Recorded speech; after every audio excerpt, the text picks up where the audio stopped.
We're back to be able to learn the 5 ways to generate capital through multifamily. Now, this isn't your general multifamily syndication model. This is real estate development. And so Cody invited me back to do video number 2 to explain to you guys exactly how the real estate development in multifamily actually works.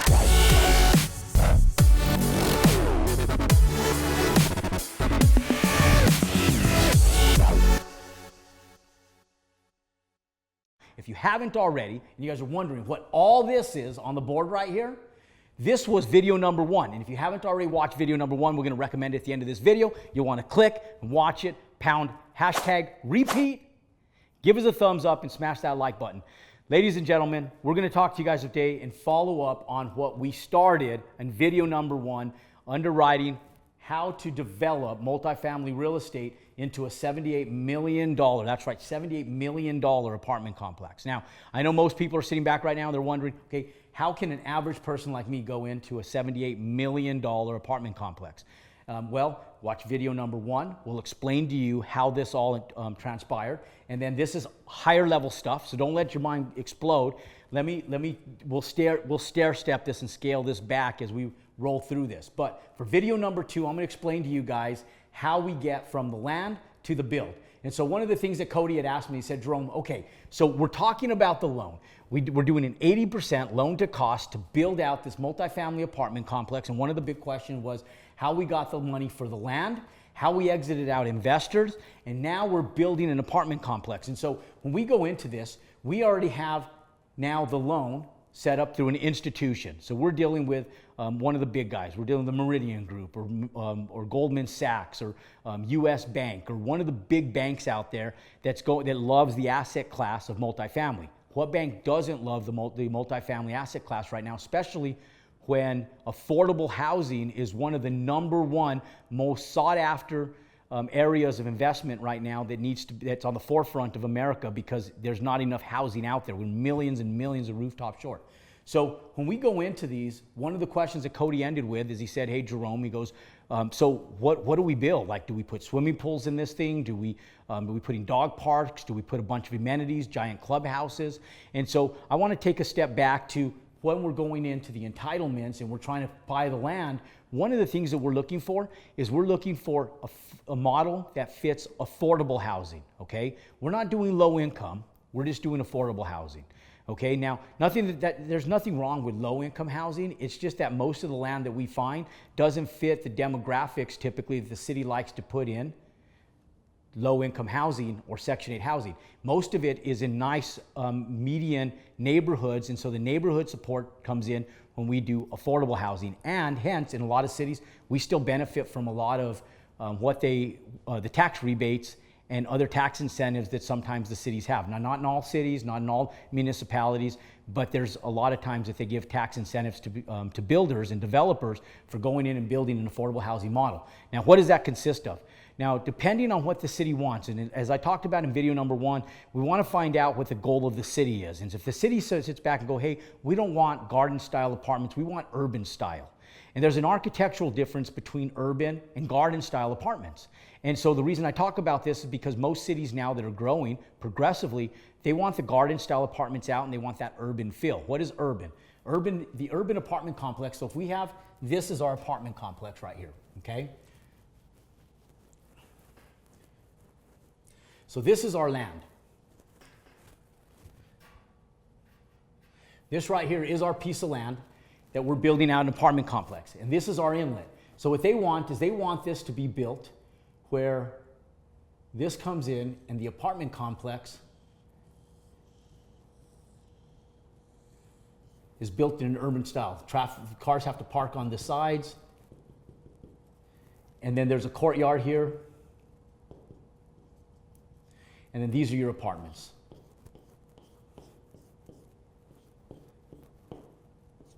Okay, so you got all your apartments in here. And this is pushed out to the property lines, parking comes in, or you have parking spaces and parking stalls in here as well. Okay, now, that's just the architecture that they like to see. One thing that we do is we try to focus on our construction and build costs. One of the number 1 things is trying to stay within a build cost that makes sense so we can come in and we can build a $78 million gross asset for $40 million, give or take, okay? This was just a theoretical example we used for video number 1. Now, when we do this, and this is actually a real project that we're doing right now here in the city of Phoenix currently. And so these are real numbers. We're speaking to them with you guys in theory right now to kind of put it in perspective. But what we do is we come in and we say, okay, the city wants to see urban development. We have our architects put this together. We want to do 3 stories, okay, ideally. If we have enough land to do 3 stories, the reason it's ideal is because once we go over 3 stories, we have to do elevators. Anything under 3 stories, we don't have to do any elevators, so we don't have to do any elevator shafts, meaning there's no structural steel, there's no block or CMU, meaning single masonry blocks, the block that the shafts sit in, and so that cuts down on our cost. Now, if we don't have the ability to do 3 stories to maximize our density. And the reason we want to maximize our density is because every single door that we put on there brings us back a certain dollar amount in revenue and returns. So it's better to maximize our density than it is to go in and compromise an entire level off of the apartment complex. So one of the big things is we'll go in, we'll try to fit in the density that we need on that property at 3 stories. But if not, we'll maximize at 4 stories, and here's why. 4 stories, nationwide, we can still do a sprinkler system that's set up for residential use. It's called an R13 system. For the commercial use, once you go over 4 stories, you have to do a full 13 system, all rigid pipe. You guys have seen them in every commercial building across the United States. And so that it doubles the price of our fire sprinklers. Not only that, we have to do elevators on anything over 3 stories, and for sure on anything over 4 stories. So we want to stay 4 stories at a maximum, but try to maximize it at 3 stories if possible. But if it makes more sense financially, and let's say, for example, it costs us $1 million to put elevators in there, but our return on that $1 million is going to be $5 million in value, then we'll put the elevators in because we have a $4 million gross value over the cost to put the elevators in those units. So I'll always go in and say, okay, well, if I can add $4 million to this, and it was only going to be worth $74 million, but if I just add another level, and it's going to be worth another $5 million gross, $4 million net, and it's only going to cost me $1 million to put the elevators in, I'm putting the elevators in, right? I mean, what would you go through to make an additional $4 million for yourself to put into your pockets? So we'll put the elevators in. But we're trying to minimize build costs. Now, we don't want to use structural steel. Once we go in and we start utilizing structural steel, the dynamics changes. So we try to do this all single wood construction and all stick construction. And so when we go in here and we build this out with wood, it's substantially less than going in and doing it with steel. Even with the inflated lumber prices that we've seen over the last few years, it's still less expensive to do than it is to utilize steel. Now, amenities. One of the big things with amenities is they cost to manage the property later. And so to keep affordable housing intact, most people don't care about the swimming pool. Think about it this way, okay? It's a great selling point to lease, but the use of it is more of a maintenance nightmare and an expense than it is an asset to have in your apartment complexes. You can go to the most beautiful, the highest amenitized apartment complexes all over the United States. And if you go out there during the week, how many people in a complex that there's 300 tenants do you see sitting at the pool during the week? 1, 2, maybe none. On the weekends, maybe 5, 6, 7 out of hundreds of people. So the reality is the swimming pools don't really get used. You go into a gym at a hotel or an apartment complex throughout the entire week or early in the morning, how many tenants are in that gym in the morning? Maybe 2, maybe 3. Think about it when you travel and you go to a hotel. You might have 500 doors in a Hilton, but you'll have 2 people in the gym in the morning. And the same thing happens in your apartment complex. So we take out the gyms, and if we do a gym, it's very small. We do a small sales office. We do a very small we don't do a swimming pool at all. We strip out the swimming pool. We build a Class A looking product that looks like similar to any Class A product that you see out there that looks beautiful. That mid-century modern is trending right now. And we'll do a nice 3 or 4 story building. And we'll come in with low amenities. We'll put walking trails. We'll put a small amount of grass or artificial turf for a dog park because people love their pets. We'll put in some benches, some sitting areas, and that's the extent of our amenities. And so since our property already has washers and dryers in them because people like that, we don't even do a laundry room in there. We do a really small sales office, and it really cuts down on our budgets for build costs. Now, clubhouses. Typically, they don't get used very much. Same thing. You might get 1 or 2 people in there using them. So we don't typically do a clubhouse on our apartment complex. If we do a common area, it's very small. Typically, we don't do them at all. So we keep everything very modest. But one thing that we do put into our apartment complex is we invest in a little bit of storage, because people love stuff. And us as Americans, we love stuff. So one of the amenities that we will invest in is small storage space and small storage areas to build out as part of our apartment complex, because there is a benefit to leasing when you have storage area for your tenants. But the rest of the amenities, we strip them and we keep rents low. So if somebody is going in renting a 1-bedroom in a brand new Class A apartment complex for someplace in the neighborhood of $1,900 a month, we can go in with no amenities and rent that exact same product for about $1,400 to $1,500 a month. Okay? Now, $400 might not seem like a lot to you guys watching the video, but to the average American population, $400 a month is a car payment. Okay, $400 a month is fuel. $400 a month is groceries. $400 a month is the difference between a lot of quality of life for 75% of the U.S. population. So we go in, we cut out this, and we focus on affordable housing. Okay, so now I know one of the questions Cody would be asking right now is he say, okay, Jerome, so we know what we're going to build. How do we build it? How do we go in? What do we do? And how do we build it? How do we find contractors? And how do we go in and find somebody that can actually put this up for us in an affordable fashion? So one of the first sources that I go to is back to my multifamily brokers. We talked about them in video number 1, the CBRE guys, the Colas guys, all the big Marcus and Millchap, all the big brokers. We go back to them and we say, look, when you guys sell an apartment complex, and it's a full 300-unit apartment complex that's value add, meaning it needs to add value to it. You're going to do floors. You're going to remodel the units. And who do you guys utilize? Who do you send your buyers to? And so the multifamily guys, guess what they do? They send us those. Now, there's property management companies, and there's property management companies that specialize in multifamily leasing. So if you go to companies like CalCap or some of the other big companies out there that do multifamily leasing, and you call them up and say, hey, Mr. Mrs. Leasing Company, my name is Jerome Maldonado. I'm going to be building this apartment complex, and I want to know who you guys utilize to do your large apartment builds or value add projects to. And you find all those contractors. Okay, then you grab your smartphone, not your dumb phone, and you pick up your smartphone and you click it on Google and you say, Google, I need all the multifamily general contractors in the city of Arizona, in the city of Phoenix, in the city of Dallas, in the city of Salt Lake City, whatever it is. And you just Google it, and then a bunch of general contractors in those areas pop up. And then you have what's called an interview day or 2.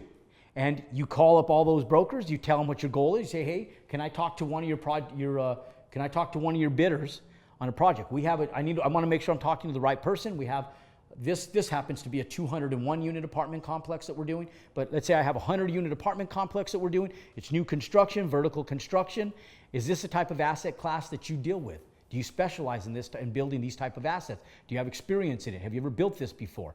And the same thing goes when you talk to the guys that are referred to you from all the big brokerage companies out there. You call those guys up and say, "Hey, I just had a referral from so-and-so down in Marcus and Millchap, and they said you're the go-to on large value-add renovations, and they said you have the manpower to help me out building a 100, 200 unit apartment complex." Now, I just want to make sure that I am talking to the right company and that you guys, that does fit your business model. And if it does, I'd like to meet you on site. Okay, that's your phone script right there. And say, "I'd like to meet you guys on site." And then you give them a few times. You say, "I'm in town for the next 2 days," or "I'm in town next week for these 2 days." Give them a little bit of notice respectfully, and you meet them all on site. And then you paint a vision for them. Okay, you unroll your set of plans, because by the time you're looking for general contractors, you've already have your preliminary plans together. You're saying, "Hey, I got a 200 unit apartment complex." You unroll it and you say, "This is what it's going to look like. You know, here's our preliminary prints. We're not ready. We're going to be ready in about 6 months from now. We're still working through permitting and architecture and engineering. And but we want to get a contractor on board since now, because we need to start talking about financing. And one of the big components is the bank wants to know who's building it for you." Okay, because you're going to underwrite the deal. You're going to go in, you're going to line item all the expenses from the from the soft cost for the architecture, engineering, and all of that stuff to the land itself. So we're going to do soft cost, land. You're going to go in and say, okay, I need the foundation, the plumbing, electrical, yada, yada, yada. All of them all the way down the road. You're going to go through the whole thing. Cabinets, flooring, roofing, drywall, painters, everything. And you're going to go in and you're going to expense all of this. Now, for those of you guys that don't know the first thing about how to expense a project like this, that's why you get your general contractor. Typically, I go in, I do this, then I have my general contractor do the exact same thing. I give him my list, but I white everything out on my list, and I say, give me your prices on all this stuff to build this out. And then he goes out, he puts the project out to bid, and then they come back. Now, I haven't even selected a general contractor yet. I'm just getting prices. Now, how bad are they interested in this project that's going to be a $40 million build and valued at $78 million? That they're going to land up walking in here making a few $1 million on themselves, building it out for you. They'll walk out of there with a $5 million profit at least, and it's going to take them every bit of about 16 to 18 months to build. So you come in, $40 million, and they're going to go to work for you. You know, for the potential revenue return that they're going to make, they're going to go to work for you. They're going to come back, they're going to have their full spreadsheet of all their expenses. When you finally find your contractor and you vet them out, you interview them, you're going to find some that once they get on site, they see your plans, they're going to say, yeah, you know what, this might be a little bit more than we want to buy it off. There also might be some that sit back and you don't like their personality. They're just a little quirky. You don't really meet up with your business model and what you're looking for. You got to be very transparent. So you X a few of them out. Maybe you show up with about 7 or 8 contractors, and out of the 7 or 8, maybe you only find that 3 or 4 of them are going to fit your business model. And out of the 3 or 4, you really only like 2 of them. So right there, you X'd out all of them but 2. Now you have those 2 go to bat for you. And I usually try to say, get 3, especially on a project this big, get 3. And so you get 3 contractors, they go to bat. Now you're comparing apples to apples between all of the trades, all of their expenses, and all of their budgetary numbers, okay? Now, once we get our budgetary numbers together to come up to something similar to this is our goal, then we go in and we take all of this and we take it to the bank, okay? Now, the bank is already doing their homework and they're getting an appraisal, okay? So they're getting appraisals, and the appraiser gets their information from you. You give them all of this, fully entitled, all the architecture, all the engineering, everything, because this is now going in for permits so that you can go in and get your building permits to build this. Now, at the same time that you're doing your building permits, Mr. Appraiser is also looking at it from this end. The general contractor, you already selected one of 2, okay? They're both vetted for the deal. Now it just really comes down to cost. And now you sit back and go, okay, I got all my prices put together, and you want to make sure that the appraisal comes out to this expense cost and exceeds it and comes out to be something like this, where the amount to build comes out closer to something like this.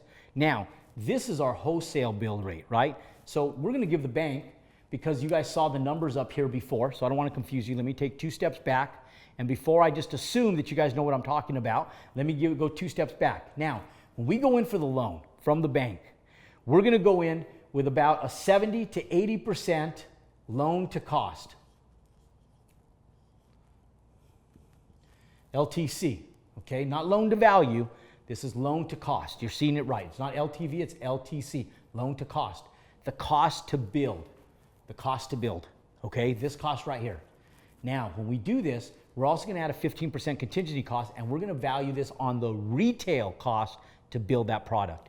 So if it's valued at $78 million, let's say that we're going to go in here and we value that construction at $60 million. Okay? Now we're going to go in and take 80% of that. That's what our loan amount's going to be. Okay? And we're going to come in, we're going to afford our land in that cost, that $2.6 million that we paid for our land. We're going to exit out our investors. Our appraiser is going to come in, make sure that we're not full of baloney, that we know what we're doing, that our general contractor knows what they're doing. We know that the costs kind of are all aligning now. So this is the point where everything has to align, right? And it has to balance out. Now, when you're doing a project this big, there might be a variance of $1 million, even $2 million, even $3 million. But when you're talking about a $60 million build and it's within a 10% margin of each other, you're in the ballpark.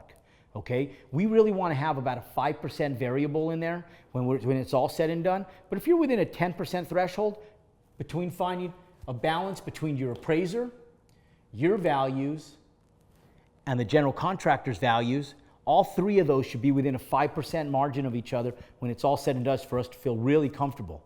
But no more than a 10% variance when you're first underwriting it. And if there is, then you go back to the appraiser and say, hey, Mr. Appraiser, this is the way we see it.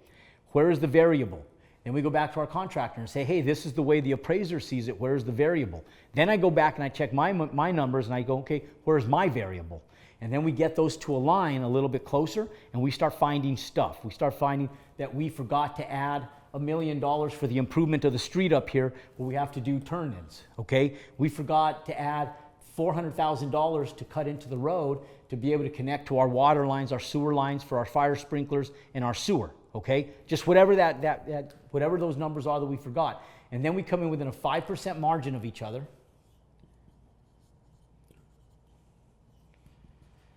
We take it back to the bank. That's our variable. Now the bank comes in. I'm going to do this for the glare. The bank comes in and they say, we're going to check all the boxes, right? We got permits from the city, check the box. We got cost and for expenses from everybody, general contractors, developer, and appraiser, check the box. We come in here and we say, okay, we're going to vet out experience. We got an experienced developer, we got an experienced general contractor, we're going to check the box, okay? If all the boxes check, we close on everything on the construction loan and we go to work. Ladies and gentlemen, now your liability just opened up, okay? Your liability just opened up and it's time for you to go to work. It's time for you to come in, stabilize your asset, go to work and build your asset out so you can stabilize it. Now, the second we do all this, there's one company that we bring on, and that's the property management company. And here's why. When I bring in the property management company, I come in and I onboard the property management company, and most of them have a monthly minimum. Typically, it's about $2,500, give or take, every single month for a property management company to come in and manage your asset, okay? What are they managing right now? Because there's no asset there. It's a piece of dirt. So people are sitting back going, okay, why would you pay somebody $2,500 to manage an asset that is non-existent? And here's the answer to that.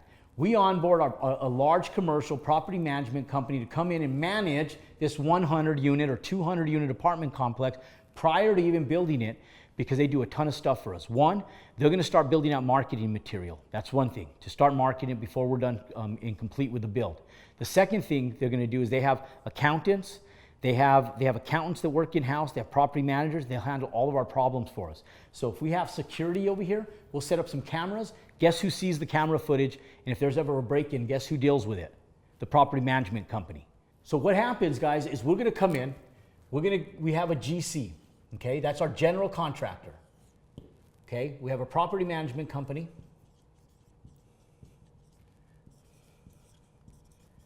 And then we have our bank. Okay? And then there's you down here. Okay, this is you. Oh, and if you're a girl, this is you. Okay? If you're not a girl, this is you. Okay? So this is you. And what's going to happen is the GC is going to invoice your company first, okay? You're going to go in, you're going to audit the invoices to make sure that the invoices are correct, first and foremost, and that the work that they're invoicing for is actually legitimate, okay? Once you review the invoices and you approve them, then you send the invoices to the bank, and the bank goes out and then they do an inspection on the property, okay? And if everything lines up with your invoices and what's done on the property, then the bank will cut a check to the property management company, okay? So the bank will cut a check and give the money to our LLC through a custodial account. It goes to the property management company. Then we send these invoices up to the property management company and we approve them. So we send them first to the bank, we send them to the property management company, the bank approves them, the property management company gets a thumbs up, the property management company now pays the GC, okay? And so they track all that. If you have investors in here, they become your accountant, they become all of your administrative stuff goes to your property management company. You can't find an employee that's going to work and do this for you for $30,000 a year. Hence, we hire a property management company since they have the system set in place. That $2,500 minimum fee that they charge every month goes to a really well invested place and source, and that's the property management company. They become our accounting service, our property management service. They become everything for us during the build. And now when we go back and we ask for an audit, the bank does, we just go back and say, hey, property management company, we talk to them on the telephone. That's a telephone, right? We talk in here. And when we talk to them, we tell them, yep, we'll talk to the property management company, and the property management company goes in and works on our behalf, and they work directly with the bank with us, okay? If the bank needs information for auditing purposes, we get it straight from the property management company. We call them up, we say, hey, the bank needs X, Y, and Z paperwork, and then they send it over to the bank. Now, some of you guys are sitting back, and this is a lot of dry information, but it's a lot of big money-making information. I promised you guys that I was going to give you guys a little more insight on 5 ways that we make revenue in multifamily real estate, okay? Cody and I kind of unfolded how we generated over almost $2 million just from the entitlements in the land. Now, we're going to go in and we're talking about how we take a $40 million build, we get it approved for up to $60 million in loan value, take 80% of that. That gives us plenty of money to build out our property and pay for the land without any more money out of pocket. Now, the banks may require you to do what's called an interest reserve, okay? And if they require you to do an interest reserve, they're going to take a percentage of whatever they're lending you as far as money, and they're going to put it in a reserve account to service interest in case you ever default on your loan. So you may have to raise a little bit of capital for that. Now, when you go in and you do this and you stabilize it, you're going to have $78 million worth of value. Now, we don't have time today. This video is getting kind of long, so I want to break this video down for you guys and wrap it up, and we'll do a video number 3 explaining to you guys how you go out and you take advantage of taking it from this to this value, and there's a $38 million spread right there. How do you retain that money tax-free? How do you get that $38 million, or at least part of that $38 million out of this asset tax-free? That and more we're going to cover in video number 3. Now watch, go back, click the repeat button, and pound #repeat if you haven't watched video number 1 yet. This is video number 2. And don't forget to smash that subscribe button and give us a thumbs up. And don't forget to comb your hair. Don't be square, comb your hair. Right? What is it? Yeah. Take care. Oh, take care and comb your hair.